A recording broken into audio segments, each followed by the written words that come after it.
السلام علیکم ورحمۃ اللہ تعالی وبرکاتہ۔ نحمدہ ونصلی ونسلم علی رسولہ الکریم، اما بعد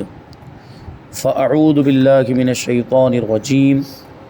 بسم اللہ الرحمن الرحیم۔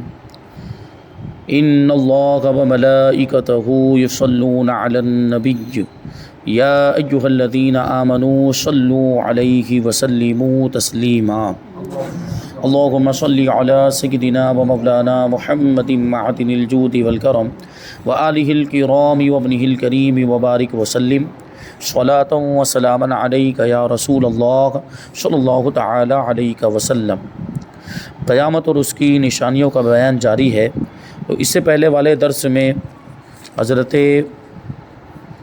عیسیٰ علیہ السلام کے تعلق سے بھی باتیں بیان کی گئی، اور سورج کے مغرب سے طلوع ہونے کے بارے میں اور توبہ کا دروازہ بند ہونے کی کیفیت بھی بیان کی گئی، اور بھی بہت ساری چیزیں کہ حشر و نشر کا مطلب کیا ہوتا ہے، اور حشر و نشر کے بارے میں ہمارا عقیدہ کیا ہونا چاہیے، اور قیامت کی مصیبت سے لوگوں کو کیسے نجات ملے گی، اور میدان محشر کے تعلق سے کچھ باتیں بیان کی گئی کہ وہاں لوگ جب جمع ہوں گے تو ان کی حالت کیا ہوگی، اور وہ اپنے پسینوں میں ڈوبے ہوئے ہوں گے۔ کسی کا پسینہ ٹخنے تک ہوگا، کسی کا پسینہ گھٹنے تک،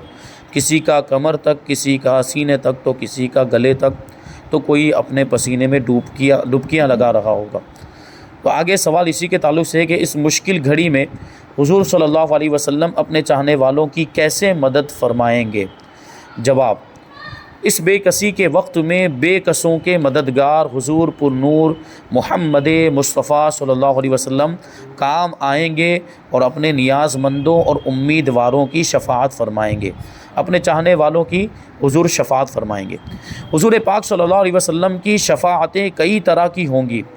بہت لوگ تو آپ کی شفاعت سے بے حساب جنت میں داخل ہو جائیں گے، اور بہت لوگ جو دوزخ کے مستحق ہو چکے ہوں گے، جہنم کے حقدار ہو چکے ہوں گے، حضور پاک صلی اللہ علیہ وسلم کی شفاعت سے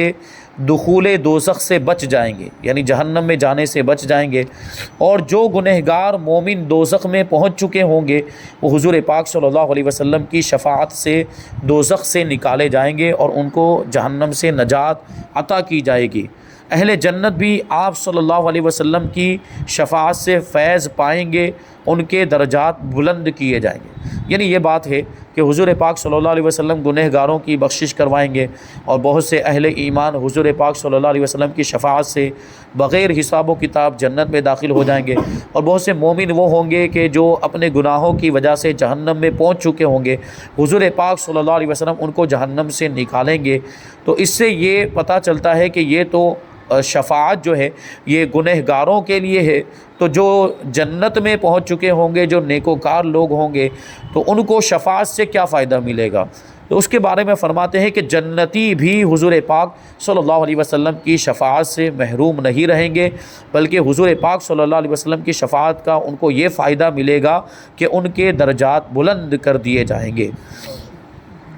باقی اور انبیاء اور مرسلین علیہم الصلاۃ والسلام اور صحابہ کرام، شہداء اور علماء اور اولیاء رضوان اللہ تعالی علیہم اجمعین اپنے متوسلین یعنی وسیلہ ڈھونڈنے والوں کی شفاعت کریں گے، اپنے چاہنے والوں کی شفاعت کریں گے۔ یعنی سب سے پہلے حضور پاک صلی اللہ علیہ وسلم شفاعت کا دروازہ کھولیں گے، اور حضور کے بعد پھر انبیاء کرام، رسولان اعظام، صحابہ کرام، شہداء اعظام، علماء کرام اور اولیاء کرام کو بھی شفاعت کرنے کا اختیار ملے گا، اور یہ اپنے مریدین، اپنے چاہنے والوں کی، اپنے متوسلین کی، اپنے محبین کی شفاعت کریں گے۔ لوگ علماء کو اپنے تعلقات یاد دلائیں گے، یعنی اس وقت علماء سے ملاقات کر کے کہیں گے کہ دنیا میں ہم آپ کے پاس اٹھتے بیٹھتے تھے، ہم آپ کی خدمت کیا کرتے تھے، آپ کی باتیں سنتے تھے اور اس پر عمل کرتے، کبھی کوئی ضرورت ہوتی، کبھی کوئی کام ہوتا تو ہم وہ کام آپ کا کر دیتے تھے، آپ کی ضرورت کو پورا کر دیتے تھے۔ یہ سب باتیں وہاں پر یاد دلائیں گے تاکہ علماء کرام ان کی شفاعت کریں، تو وہ اپنے تعلقات یاد دلائیں گے۔ اگر کسی عالم کو دنیا میں وضو کے لیے پانی لا کر دیا ہوگا تو وہ بھی یاد دلا کر شفاعت کی درخواست کرے گا، اور وہ اس کی شفاعت کریں گے بھی۔ سوچیں آپ کہ کسی عالم کی خدمت کی ہوگی اور صرف وضو کا پانی بھی اگر لا کے دیا ہوگا، کہ کوئی بہت محنت والا کام نہیں ہوتا اور یہ کوئی بہت مشقت والا کام نہیں ہوتا وضو کا پانی لا کر دے دینا، تو کسی نے اگر کسی عالم کی اتنی سی بھی اگر خدمت کی ہوگی تو وہ عالم صاحب اس کی بھی شفاعت کریں گے۔ تو یہ سمجھنے کی بات ہے، اور جو اس سے زیادہ خدمت کرے تو پھر اور بھی زیادہ اس کو فضیلتیں ملے گی، اور بھی زیادہ علماء کرام اس کے لیے جو ہے کہ شفاعت کا وہ اہتمام کریں گے، اور ہو سکتا ہے کہ اس کے درجات میں بلندی بھی ہو جائے علماء کی خدمت کرنے کی وجہ سے۔ تو اچھے لوگوں سے رابطہ رکھنا چاہیے، اچھے لوگوں سے، نیک لوگوں سے، اللہ کے محبوب بندوں سے تعلقات ہونے چاہیے، ان سے دوستی اور ان سے محبت ہونی چاہیے، کہ ان کی دوستی یہ قیامت میں کام آئے گی، اور یہ دنیا داروں کی دوستی کوئی بھی کام نہیں آئے گی، اللہ والوں کی دوستی کام آئے گی۔ آگے سوال ہے کہ محشر کی ہولناکیوں، آفتاب کی نزدیکی سے بھیجے کھولنے، بدبودار پسینوں کی تکالیف اور ان مصیبتوں میں ہزارہا برس کی مدت تک مبتلا اور پریشان رہنے کا جو بیان فرمایا، یہ سب کے لیے ہے یا اللہ پاک کے کچھ بندے اس سے مستثنیٰ بھی ہیں؟ یعنی وہ اس میں شامل نہیں کہ اللہ کے کچھ بندے ایسے بھی ہیں؟ یعنی یہ جو عذاب اور یہ میدان محشر کی جو باتیں ذکر کی اور اس کی تکلیفیں اور مشقتیں بیان کی، اور سورج کا بالکل قریب آ جانا، سورج کی گرمی کی بات اور اس کی وجہ سے دماغ کے کھولنے کی جو باتیں بیان کی گئی، تو یہ سب کے لیے ہوگا یا کچھ لوگ اس سے الگ بھی ہوں گے اور وہ اس عذاب میں اور اس تکلیف میں شامل نہیں ہوں گے، بلکہ ان کو ان تکلیفوں سے دور رکھا جائے گا اور محفوظ رکھا جائے گا؟ کیا کچھ لوگ ایسے ہوں گے؟ تو جواب دیتے ہیں کہ ان احوال میں سے کچھ بھی انبیاء کرام اور اولیاء اور اتقیاء یعنی پرہیزگار اور صلحاء یعنی نیک لوگوں کو نہ پہنچے گا۔ احوال سے مراد ہولناکیاں یعنی قیامت کی گھبراہٹیں اور یہ قیامت کی جو بھی تکلیفیں ہیں، یہ انبیاء کرام کو نہیں پہنچے گی، اولیاء کرام کو نہیں پہنچے گی، اور جو متقی پرہیزگار لوگ ہوں گے وہ بھی اس سے محفوظ رہیں گے، اور جو نیک لوگ ہوں گے وہ بھی قیامت کی گھبراہٹ سے اور وہاں کی تکلیفوں سے محفوظ رہیں گے۔ اللہ پاک کے کرم سے ان سب آفتوں اور مصیبتوں سے یہ سارے نیک بندے محفوظ ہوں گے۔ قیامت کا 50,000 برس کا دن جس میں نہ ایک لقمہ کھانے کو میسر ہوگا، نہ ایک قطرہ پینے کو، نہ ایک جھونکا ہوا کا، اوپر سے آفتاب کی گرمی بھون رہی ہوگی یعنی سورج کی گرمی انسانوں کو بھون رہی ہوگی، نیچے زمین کی تپش، اندر سے بھوک کی آگ لگی ہوگی، پیاس سے گردنیں ٹوٹی جاتی ہوں گی، سال ہا سال کی مدت کھڑے کھڑے بدن کیسا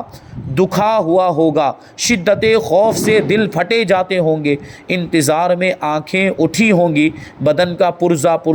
لرزتا اور کانپتا ہوگا۔ وہ طویل دن یعنی وہ لمبا دن اللہ پاک کے فضل سے اس کے خاص بندوں کے لیے ایک فرض نماز کے وقت سے زیادہ ہلکا اور آسان ہوگا،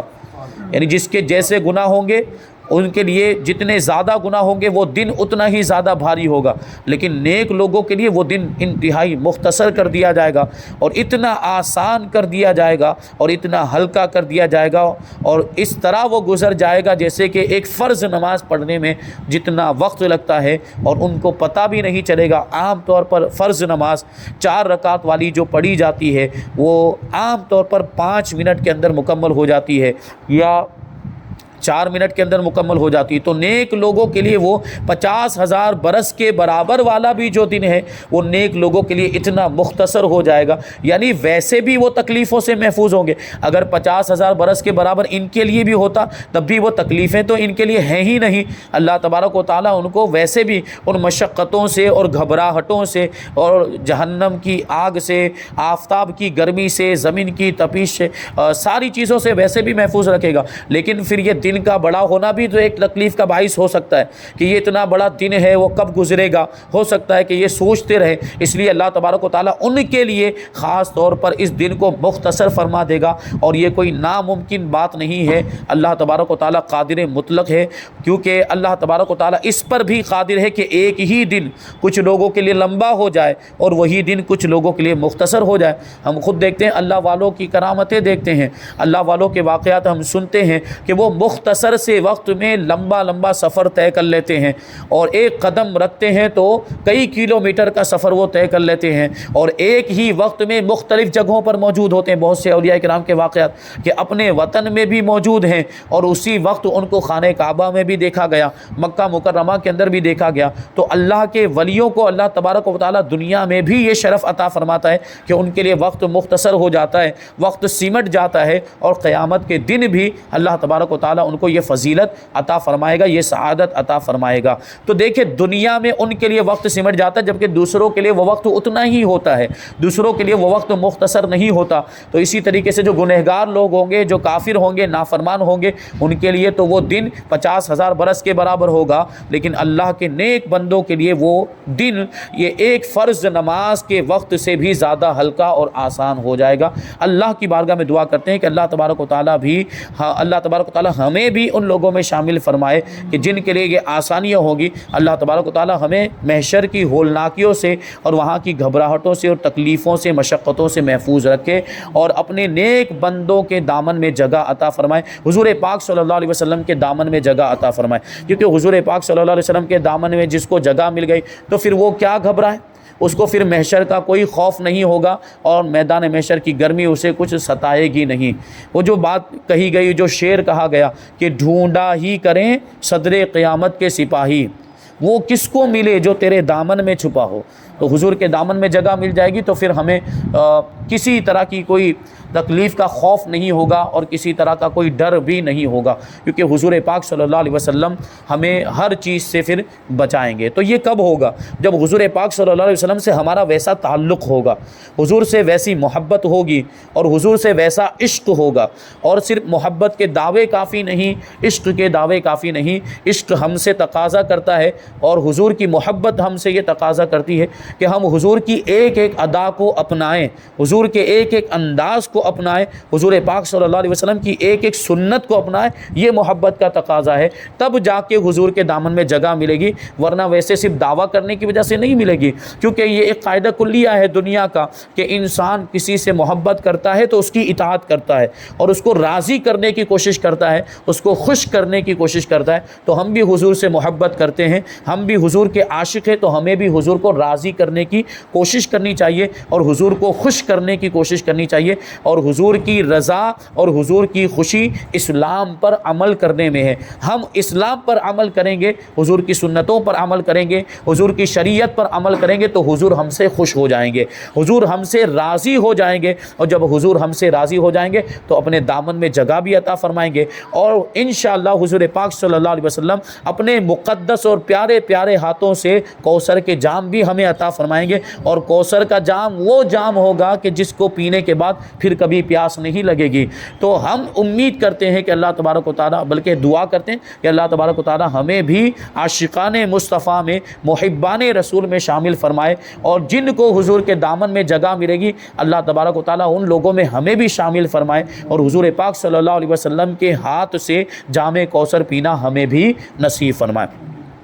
تو یہاں پر قیامت کا تو بیان مکمل ہو گیا، لیکن اس سے ہی تعلق رکھتا ایک بیان ہے کہ اس کے بعد کیا ہوگا، یعنی میدان محشر کی تکلیفوں سے چھٹکارا مل جائے گا حضور پاک صلی اللہ علیہ وسلم کی شفاعت کی وجہ سے۔ کافروں کو بھی یہ فائدہ ملے گا کہ وہ اب گرمی سے، جو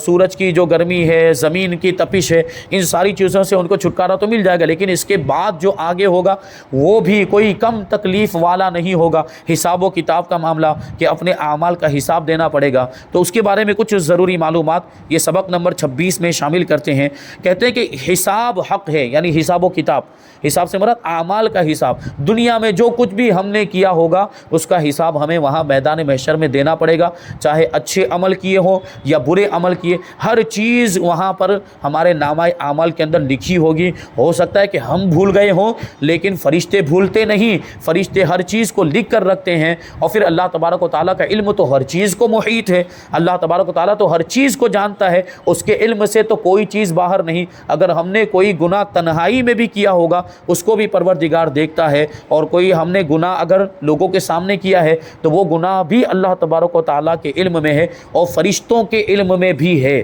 فرشتے وہ سارے گناہ یا سارے جو بھی ہمارے اعمال ہیں، چاہے اچھے کام ہو یا برے کام، سب لکھتے ہیں۔ یعنی یہ حساب و کتاب حق ہے، یعنی قرآن و حدیث اور اجماع سے ثابت ہے، قرآن سے بھی ثابت ہے، حدیث سے بھی ثابت ہے، اور اجماع سے ثابت ہونے کا کیا مطلب؟ یعنی تمام صحابہ کرام کا اور تمام مجتہدین کا اس بات پر اجماع اور اتفاق ہے کہ حساب و کتاب ہونے والا ہے اور حساب و کتاب حق ہے۔ مومن، کافر، انسان اور جنات سب کا حساب ہوگا سوائے ان کے جن کا استثناء کیا گیا، یعنی جن کے بارے میں فرما دیا گیا کہ کچھ مخصوص لوگ ایسے ہوں گے، یعنی کچھ اللہ کے ایسے نیک بندے ہوں گے جو بغیر حساب و کتاب کے جنت میں داخل ہو جائیں گے، جیسے انبیاء کرام، اولیاء کرام، اور ان کے علاوہ بھی حضور پاک صلی اللہ علیہ وسلم کی امت میں سے ایک بہت بڑی جماعت ایسی ہوگی جو حضور کی شفاعت سے بغیر حساب و کتاب کے جنت میں پہنچ جائیں گے۔ دیکھیں انبیاء کرام کا تو معاملہ یہ ہے کہ وہ معصوم ہیں، ان سے تو گناہ ہوتا ہی نہیں، تو پھر تو ان کا تو حساب بھی نہیں، ویسے ہی چلے جائیں گے، اور اولیاء کرام کو اللہ تبارک و تعالیٰ گناہوں سے محفوظ رکھتا ہے تو وہ بھی جنت میں پہنچ جائیں گے۔ لیکن امت کے کچھ افراد، بلکہ ایک بہت بڑی جماعت ایسی ہوگی جن کے گناہ ہوں گے، جنہوں نے گناہ کیے ہوں گے، لیکن ساتھ میں بہت سے ایسے نیک کام بھی کیے ہوں گے جس کی وجہ سے وہ بے حساب جنت میں داخلے کے مستحق ہو گئے ہوں گے۔ یا حضور پاک صلی اللہ علیہ وسلم بہت سے ایسے لوگوں کو جو جہنم کے مستحق ہو چکے ہوں گے اپنی شفاعت سے، اپنی محبت کی بنیاد پر اور عشق کی بنیاد پر جنت میں لے کر جائیں گے، اور بغیر حساب و کتاب وہ جنت میں داخل ہو جائیں گے۔ اللہ کی بارگاہ میں دعا کرتے ہیں کہ اللہ تبارک و تعالی ہمیں بھی ان لوگوں میں شامل فرمائے جو جنت میں بلا حساب و کتاب داخل ہوں گے۔ تو جن کا استثناء کر دیا گیا، یعنی جن کا حکم الگ بیان کر دیا گیا، حساب کا منکر کافر ہے، یعنی میدان محشر میں حساب و کتاب کا اگر کوئی انکار کر دے تو وہ کافر ہو جائے گا، کیونکہ بات ابھی بیان کر دی گئی کہ یہ حساب و کتاب قرآن، حدیث اور اجماع سے ثابت ہے۔ تو حساب کا انکار یہ قرآن کا انکار، حدیث کا انکار اور اجماع امت کا انکار ہے، اور ان تینوں چیزوں کا کوئی انکار کرے تو وہ کافر ہو جاتا ہے۔ آگے ہے کہ میزان سے کیا مراد ہے؟ میزان کا لغوی معنی ہوتا ہے ترازو، تو یہ ترازو کیسا ہوگا، اس کی کیفیت کیا ہوگی اور اس کا مطلب کیا ہے؟ جواب دیتے ہیں کہ میزان سے مراد وہ ترازو ہے جس میں قیامت کے دن بندوں کے اعمال تولے جائیں گے، نیک بھی بد بھی، یعنی اچھے اعمال بھی تولے جائیں گے، برے اعمال بھی، یعنی گناہ بھی تولے جائیں گے، نیکیاں بھی تولی جائیں گے، قول بھی فعل بھی، یعنی اگر ہم نے کچھ بولا ہوگا تو وہ بھی تولا، ہم بولتے ہیں، ہماری بات ہمارے منہ سے، ہماری زبان سے نکلتی ہے، وہ بات محسوس نہیں کی جا سکتی، وہ ہمیں نظر نہیں آتی، اور اس کا کوئی وزن نہیں ہوتا، اس کا کوئی جسم نہیں ہوتا کہ اس کو تولا جا سکے، لیکن اللہ تبارک و تعالیٰ میدان محشر میں وہ تو اس وقت دیکھیں گے تو خود ہی اس کی کیفیت ہمیں سمجھ میں آ جائے گی۔ لیکن بعض روایتوں میں ایسا بھی آیا ہے کہ اللہ تبارک و تعالیٰ اعمال کو مجسم صورت میں لے کر آئے گا، یعنی ان کا ایک جسم ہوگا، یہ نیک اعمال کا اور برے اعمال کا ایک جسم ہوگا، اور جتنا اچھا عمل ہوگا اس کا جسم اتنا ہی زیادہ وزنی اور بھاری ہوگا، تو اس کی وجہ سے وہ پلہ بھی بھاری ہو جائے گا جس پلے کے اندر یہ جسم والے اعمال رکھے جائیں گے۔ مختلف روایتیں اس کے تعلق سے ہیں۔ تو قول بھی تولے جائیں گے، یعنی باتیں بھی تولی جائیں گی، اور فعل بھی، یعنی ہمارے کام بھی تولے جائیں گے، کافروں کے بھی تولے جائیں گے اور ایمان والوں کے بھی تولے جائیں گے، سب کے اعمال تولے جائیں گے۔ اب آگے سوال ہے کہ حساب کیا ہے؟ جواب، حساب کا لغوی معنی ہے شمار کرنا، گننا، اور اصطلاحی معنی ہے اللہ پاک کا لوگوں کو محشر سے پلٹنے سے پہلے ان کے اعمال سے آگاہ کرنا، یعنی یہ تولے جائیں گے اور یہ سب نامہ اعمال لوگوں کے سامنے پیش کیا جائے گا، اور اللہ تبارک و تعالیٰ سارے بندوں کو، سارے انسانوں کو بتائے گا کہ تو نے اتنی نیکیاں کی، تو نے اتنے گناہ کیے، تو اور کوئی کافر ہوگا تو اس سے کہا جائے گا کہ تو نے کفر کیا تھا، اور کوئی مشرک ہوگا تو اس سے کہا جائے گا کہ تو نے شرک کیا تھا، اور ایمان والوں کو بھی ان کے نیک اعمال، اچھے اعمال بتائے جائیں گے، اور ان کی بھی نیکیاں ان کو دکھائی جائے گی، اور پھر کون جنت کا مستحق ہوتا ہے، کون جہنم کا مستحق ہوتا ہے، یہ بھی وہیں پر فیصلہ ہو جائے گا، اور اللہ کی طرف سے سب کے تعلق سے فرشتوں کو حکم بھی ملے گا کہ اس کو جنت میں لے کر جاؤ اور اس کو جہنم میں لے کر جاؤ۔ اللہ کی بارگاہ میں دعا کرتے ہیں کیونکہ یہ ہر موقع ایسا ہے کہ اس میں وہاں جو ہے وہاں کی کامیابی حقیقی کامیابی ہے، دنیا میں مال و دولت کے اعتبار سے یا دنیا داری کے اعتبار سے کامیاب ہو جائے، لیکن حقیقی کامیابی یہ آخرت کی کامیابی ہے، تو وہاں اگر جنتیوں میں ہمارا شمار ہو گیا تو پھر ہم کامیاب ہیں۔ تو اللہ سے دعا کرتے ہیں کہ اللہ تعالیٰ ان لوگوں میں ہمیں شامل فرمائے جن کے تعلق سے فرشتوں کو حکم ہوگا کہ ان کو جنت میں لے کر جاؤ۔ آگے ایک سوال ہے کہ کیا قیامت کے دن سب کا حساب لیا جائے گا؟ جواب، اللہ کے بعض مسلمان بندے ایسے بھی ہوں گے جو بغیر حساب کے جنت میں چلے جائیں گے۔ سوال، فرشتے جو اعمال نامے دنیا میں لکھتے ہیں ان کا کیا بنے گا، ان کا بعد میں کیا کیا جائے گا؟ تو جواب ہے، قیامت کے دن ہر شخص کو اس کا نامہ اعمال دیا جائے گا جو فرشتے لکھتے ہیں۔ نیکوں کے نامہ اعمال داہنے ہاتھ میں دیے جائیں گے، یعنی سیدھے ہاتھ میں دیے جائیں گے، اور بروں کے نامہ اعمال یہ الٹے ہاتھ میں دیے جائیں گے، یعنی بائیں ہاتھ میں دیے جائیں گے، اور ان کو ملتے کے ساتھ ہی پتہ چل جائے گا کہ ہم برے ہیں یا ہم اچھے ہیں، یعنی ہم سزا کے مستحق ہیں یا ہم ثواب کے مستحق ہیں، وہ ان کو نامہ اعمال ملتے کے ساتھ ہی پتہ چل جائے گا۔ اور بھی بہت ساری چیزیں اس کے تعلق سے ہیں، جیسے کہ میں نے ایک بات یہ عرض کی تھی کہ وہ جو میزان اور ترازو ہوگا جس میں اعمال تولے جائیں گے تو وہ دنیا کے ترازو کی طرح نہیں ہوگا۔ دنیا کے ترازو کا پلہ بھاری ہوتا ہے تو نیچے جاتا ہے، وہاں جس ترازو کا پلہ بھاری ہوگا وہ اوپر جائے گا۔ اگر نیکیوں کا پلہ بھاری ہوگا تو وہ اوپر جائے گا، اور گناہوں کا پلہ بھاری ہوگا تو وہ اوپر جائے گا۔ تو اس طریقے سے وہاں پر اعمال تولے جائیں گے اور یہ فیصلہ ہو جائے گا کہ کون جنتی ہے اور کون جہنمی ہے۔ اللہ تبارک و تعالیٰ کی بارگاہ میں دعا ہے کہ اللہ تبارک و تعالیٰ جو کچھ بھی بیان ہوا اس پر ہم سب کو عمل کرنے کی توفیق عطا فرمائے۔ قیامت کی ہولناکیوں اور محشر کی گرمی، سورج کی گرمی، زمین کی تپش اور اس وقت کی ساری تکلیفوں اور مشقتوں سے ہم سب کو محفوظ رکھے، اور حساب و کتاب میں اللہ تبارک و تعالی ہم سب کے لیے آسانیاں پیدا فرمائے، اور جنت کے حقداروں میں اللہ تبارک و تعالی ہم سب کے ناموں کو بھی شامل فرمائے۔ حضور پاک صلی اللہ علیہ وسلم کی شفاعت ہم سب کو نصیب فرمائے۔ تو یہاں پر یہ سبق نمبر 26 مکمل ہو گیا۔ اس کے بعد ہے سبق نمبر 27 جس میں پل صراط کا بیان ہے، انشاءاللہ اس کو ہم آئندہ درس میں شامل کریں گے۔ وما علینا الا البلاغ۔ السلام علیکم۔